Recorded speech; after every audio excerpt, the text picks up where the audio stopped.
Hello everyone. In this video, I will show you how to fix the Steam application load error 3. Start by opening Steam. In the top right corner, click the small arrow next to your profile name. Open Settings. On the left side, choose Storage.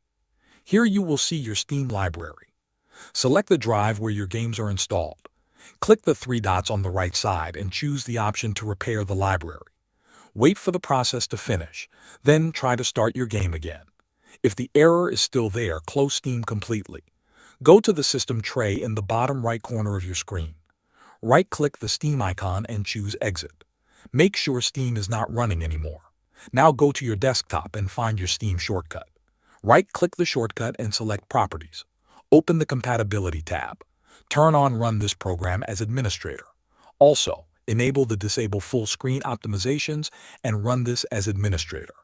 Click Apply and OK. Open Steam again and test your game.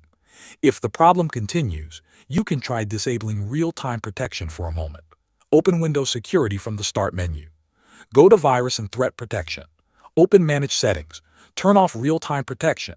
After this, try launching your game again. If the game works now, add Steam as an exclusion so you do not need to turn protection off again. In the same settings window, scroll down and open Add or Remove Exclusions. Add the Steam folder and confirm. Then turn real-time protection back on. This should help you solve the Steam application load error 3. Thanks for watching.